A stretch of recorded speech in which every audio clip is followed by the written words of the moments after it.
ವಿದ್ಯಾರ್ಥಿಗಳೇ 10ನೇ ತರಗತಿ ಗಣಿತ ಅದರಲ್ಲಿ ನಾವು ಸಮಾಂತರ ಶ್ರೇಣಿಗಳು ಅನ್ನೋ ಪಾಠದ ಅಭ್ಯಾಸ 1.2 15, 16 ಮತ್ತು 17ರ ಲೆಕ್ಕವನ್ನು ಈ ವಿಡಿಯೋದಲ್ಲಿ ಬಿಡಿಸೋಣ.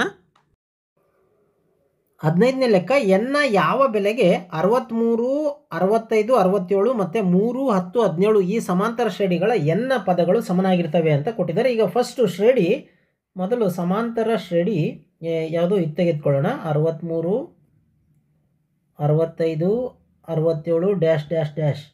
ಇದರಲ್ಲಿ a is equal to 63, d is equal to 65 minus 63 that is equal to 2. ಕರೆಕ್ಟಾ? ಈಗ ನಾವೇನು ಮಾಡೋಣ, ಈ ಸಮಾಂತರ ಶ್ರೇಣಿ ಎನ್ ಪದ ಬೇಕಲ್ಲ, a n is equal to a plus n minus 1 into d.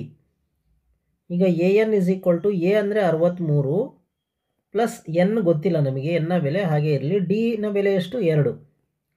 So ಈಗ ಏನು ಮಾಡೋಣ ಅಂತಂದರೆ a n is equal to 63 ಎನ್ನಿಂದ ಅಂದರೆ 2ಅನ್ನು ಗುಣಿಸ್ಕೊಳ್ಳೋಣ. 2 ಇಂಟು ಎನ್ 2 ಎನ್ ಮೈನಸ್ 2 ಅಂದರೆ 2. ಅಲ್ಲಿಗೆ a n is equal to ನೋಡಿ 63ರಲ್ಲಿ 2 ಹೋದರೆ ಎಷ್ಟು 61 ಪ್ಲಸ್ 2 ಎನ್. ಇದನ್ನು ಸಮೀಕರಣ 1 ಅಂತ ನಾವು ತೆಗೆದುಕೊಳ್ಳೋಣ. ಸಮೀಕರಣ 1.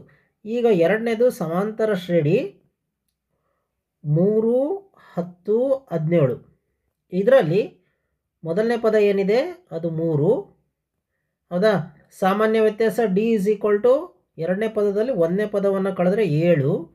ಸೊ ಈಗ ಎ ಎನ್ ಕಂಡುಹಿಡಿಯೋಣ. A n is equal to a plus n minus 1 into d.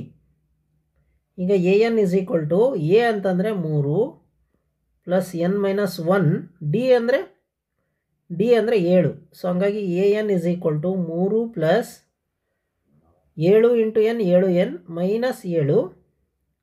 ಈಗ a n is equal to ನೋಡಿ 7ರಲ್ಲಿ 3 ಹೋದರೆ 4. ಎಂಥ 4? ಮೈನಸ್ 4. ಹಂಗಾಗಿ 7 ಎನ್ ಮೈನಸ್ 4. 7 n minus 4. ಇದನ್ನು ಸಮೀಕರಣ 2 ಅಂತ ತೆಗೆದುಕೊಳ್ಳೋಣ. ಕರೆಕ್ಟಾಗಿ? ಸಮೀಕರಣ 2. ಲೆಕ್ಕದ ಪ್ರಕಾರ ಏನು ಸಮಾಂತರ ಶ್ರೇಣಿಗಳ ಎನ್ನ ಪದಗಳು ಸಮನಾಗಿರ್ತವೆ ಅಂತ ಕೊಟ್ಟಿದ್ದಾರೆ.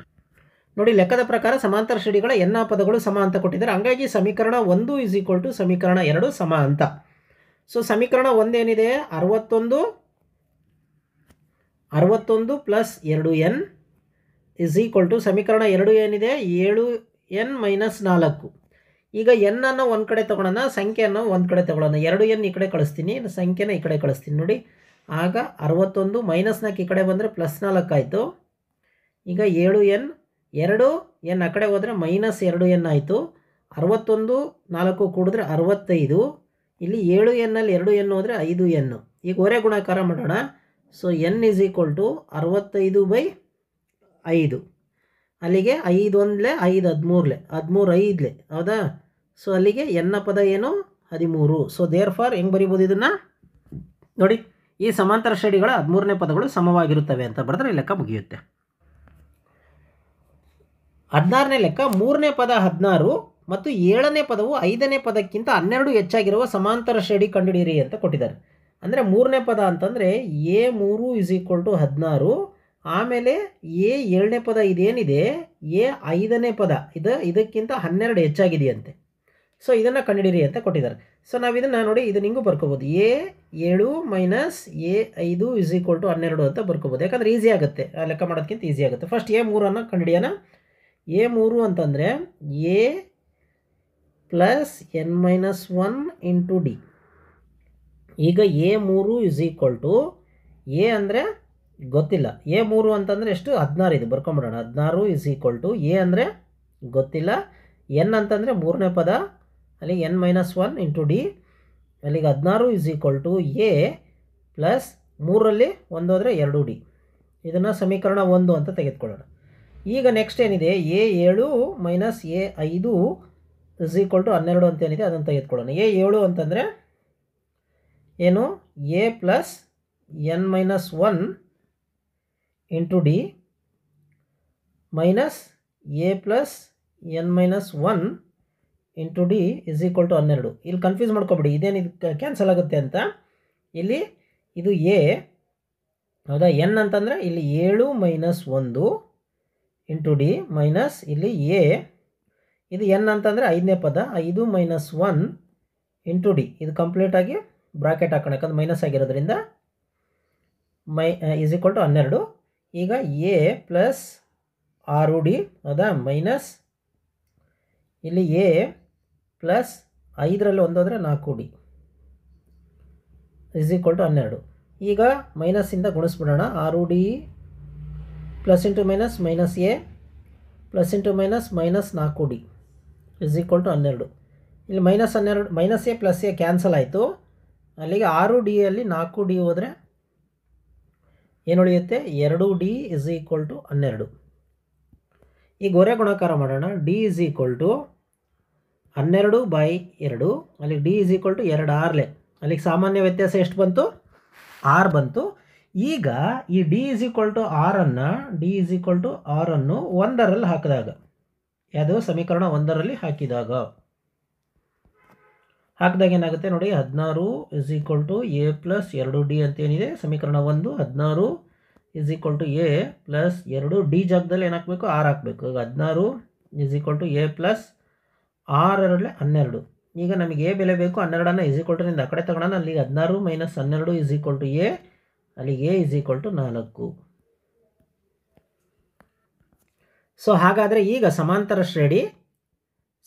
ಶ್ರೇಣಿ ಮೊದಲನೇ ಪದ 4, ಸಾಮಾನ್ಯ ವ್ಯತ್ಯಾಸ ನಿಮಗೆ ಗೊತ್ತಿದೆ. 4 ಪ್ಲಸ್ ಸಾಮಾನ್ಯ ವ್ಯತ್ಯಾಸ ಎಷ್ಟು? 6 ಹೌದಾ. ಸೊ ಇಲ್ಲಿ 4 plus 6 plus 6 dash dash dash ಅಂತ ಬರುತ್ತೆ. ಇಲ್ಲಿಗೆ ಇದು 4, ಇದು 10, ಇದು 16, ಇದು ಡ್ಯಾಶ್ ಡ್ಯಾಶ್ ಡ್ಯಾಶ್ ಡ್ಯಾಶ್ ಬರ್ಕೊಂತ ಹೋಗುತ್ತೆ. ಇದು ನಮಗೆ ಬೇಕಾದಂಥ ಸಮಾಂತರ ಶ್ರೇಣಿ ಆಗಿದೆ. 17ನೇ ಲೆಕ್ಕ ಸಮಾಂತರ ಶ್ರೇಣಿ 3, 8, 13 ಡ್ಯಾಶ್ ಡ್ಯಾಶ್ ಡ್ಯಾಶ್ 253 ಅಂತಿದೆ. ಸೊ ಬರ್ಕೊಳ್ಳೋದು 3, 8, 13 ಡ್ಯಾಶ್ ಡ್ಯಾಶ್ 253. ಈಗ ಇಲ್ಲಿ ಮೊದಲನೇ ಪದ ಏನಿದೆ? 3 ಇದೆ. ಡಿ ಏನಿದೆ? 8 ಮೈನಸ್ 3, ಅಲ್ಲಿಗೆ 5 ಬಂತು ಅಲ್ವಾ. ಈಗ ಅವರು ಏನು ಮಾಡಿದ್ದಾರೆ? ಶ್ರೇಣಿಯನ್ನು ರಿವರ್ಸಾಗಿ ಬರ್ಕೋಬೇಕಂತೆ. ಕೊನೆಯಿಂದ ಆರಂಭಿಸಿ ಬರ್ಕೊಳ್ಳೋಣ. ಹೌದಾ, ಶ್ರೇಣಿಯನ್ನು ಕೊನೆಯಿಂದ ಆರಂಭಿಸಿ ಬರ್ಕೊಳ್ಳೋಣ. ಕೊನೆಯಿಂದ ಆರಂಭಿಸಿ ಬರೆದಾಗ ಕೊನೆಯದೇನಿದೆ? 253 ಕರೆಕ್ಟಾ. ಈಗ 253 ಚಿಕ್ಕದಾಗಬೇಕಲ್ಲ ಅದಕ್ಕಿಂತ. ಸೊ 253 ಸಾಮಾನ್ಯ ವ್ಯತ್ಯಾಸ ಏನು ಮಾಡೋಣ? ಕಡಿಮೆ ಮಾಡೋಣ, -5 ಹೌದಾ. ಅಲ್ಲಿಗೆ ಇದು ಎಷ್ಟಾಗುತ್ತೆ ನೋಡಿ? 253 -5 ನೆಕ್ಸ್ಟ್ ಇದೇ ರೀತಿ dash dash dash dash dash ಬಂದು 13, 8, 3 ಹಿಂಗೆ ಬರುತ್ತೆ. ಯಾಕಂದರೆ 5 ಸಾಮಾನ್ಯ ವ್ಯತ್ಯಾಸ ಅಲ್ಲ. ಅಲ್ಲಿಗೆ ಇದನ್ನು ನಾವು 253 ಕರೆಕ್ಟಾ. 248, 243 ಡ್ಯಾಶ್ ಡ್ಯಾಶ್ ಡ್ಯಾಶ್ 13, 8, 3. ನೀವು ಕೇಳ್ಬೋದು ಇದನ್ನ ಯಾಕೆ ಬರ್ಕೊಂಡ್ರಿ ಅಂತ. ಇಲ್ಲಿ ಸಾಮಾನ್ಯ ವ್ಯತ್ಯಾಸ ಗೊತ್ತಾಗಬೇಕಲ್ಲ, ಅದಕ್ಕೋಸ್ಕರ ಈ ಮೊದಲನೇ ಕೊಟ್ಟಿರ್ತಕ್ಕಂಥದ್ದು ಬರ್ಕೊಂಡಿದ್ದೀವಿ. ಬರ್ಕೊಂಡು ಆಮೇಲೆ ಉಲ್ಟಾ ಬರ್ಕೊಳ್ತಾ ಇದ್ದೀವಿ. ಅರ್ಥ ಆಗ್ತಿದೆಯಾ ಇದು? ಈಗ ನೋಡಿ ಇಲ್ಲಿ ಎ ಈಸ್ ಈಕ್ವಲ್ ಟು 253 ಹೌದಾ. ಡಿ ಈಸ್ ಈಕ್ವಲ್ ಟು 248ರಲ್ಲಿ 253ಅನ್ನು ಕಳೆದ್ರೆ ಅಲ್ಲಿ ಡಿ ಈಸ್ ಈಕ್ವಲ್ ಟು -5 ಆಗುತ್ತೆ ನೋಡಿ. ದೊಡ್ಡ ಸಂಖ್ಯೆ 253, ಅದ್ರ ಪಕ್ಕ ಮೈನಸ್ ಇದೆ, ಮೈನಸ್ ಡಿ ಹೌದಾ. ಈಗ ನಮಗೆ ಎನ್ ಬೇಕಲ್ಲ. ಎನ್ ಏನು ನೋಡಿ? ಎನ್ ಇಲ್ಲಿದೆ, 20ನೇ ಪದ ಅಂತ ಕೊಟ್ಟಿದ್ದಾರೆ. ಸೊ ಹಂಗಾಗಿ ಎನ್ ಈಸ್ ಈಕ್ವಲ್ ಟು 20. ಈಗ ನಾವು ಎ ಎನ್ ಅದೇನಿದೆ A20 ಇದನ್ನು ಕಂಡುಹಿಡಿಬೇಕು. A20 is equal to question mark ಅಂದರೆ A20. ಸೊ A20 is equal to a plus n-1 into d.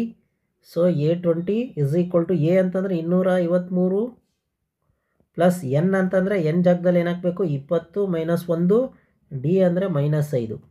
So ಈಗ 253 ನೋಡಿ 19ರಲ್ಲಿ ಅಂದರೆ 20ರಲ್ಲಿ 1 ಹೋದರೆ 19 -5.